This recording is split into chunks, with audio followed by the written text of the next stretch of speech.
और यकीन मानिए अभी जब ब्रेक चल रहा था तो यहाँ पर कुछ एक्सपर्ट्स हैं, मैं उनसे बात कर रहा हूँ, वो कह रहे हैं कि बीजेपी को भी नहीं भरोसा आ रहा। ये 167 जो नंबर नीचे आप देख रहे हैं ना, ये 167 सीट्स बीजेपी ने भी शायद इतनी नहीं एक्सपेक्ट करी थी। यहाँ 150 तक का आंकड़ा दिया जा रहा था, लेकिन 167। और ये जो तीनों राज्य है ना, चाहे आप छत्तीसगढ़, राजस्थान और मध्य प्रदेश, तीनों सिर्फ मोदी के चेहरे पर लड़े गए।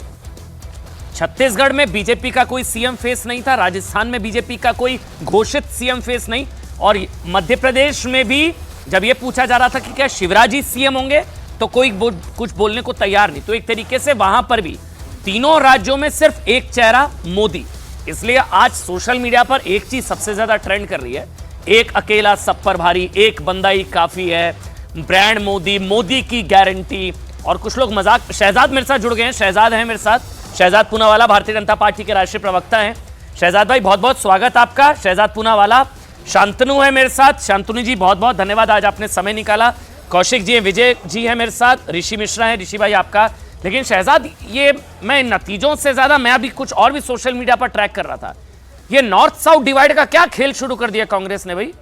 ये कुछ चल रहा है उनका कि ये नॉर्थ और साउथ का डिवाइड हो गया है, मतलब ये बंटवारा कार्ड क्या निकल गया? ये एक और सेल्फ गोल ना हो जाए सनातन टाइप्स, सनातन वाले सफाई वाला सेल्फ गोल।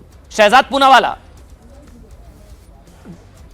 देखिए अमन जी, जब सारे कार्ड फेल हो गए, जब देश को पहले धर्म के नाम पर बांटा, फिर भाषा के नाम पर बांटा, फिर जाति के नाम पर प्रयास किया कि 5 राज्यों के चुनावों से पहले बांटा जाए, सनातन को समाप्त करने की गाली और अपमानजनक टिप्पणियां की, और ये सारे जब पैंतरे फेल हो गए, तो अब भारत को किस प्रकार से एक और विभाजन की ओर ले जाना है, नॉर्थ साउथ डिवाइड करना है। परंतु ये देखिए ना, राहुल गांधी से यही अपेक्षित है, उनकी पार्टी से यही अपेक्षित है। जब उन्होंने अमेठी में अपना चुनाव हारा था तो उत्तर भारतीयों के लिए उन्होंने क्या बोला था, हमें याद है। किस प्रकार से चरणजीत चन्नी ने मजाक उड़ाया था उत्तर भारतीयों का, और खिलखिलाकर प्रियंका वाड्रा जी हंस रही थी, ये भी हमें याद है।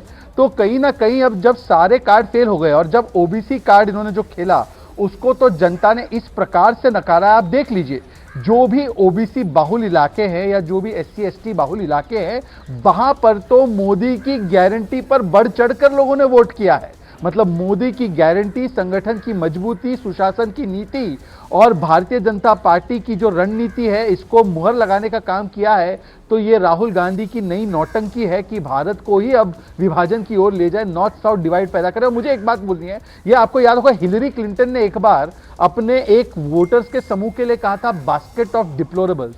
अब हूबहू कांग्रेस पार्टी उत्तर भारतीयों का इसी प्रकार से अपमान कर रही है।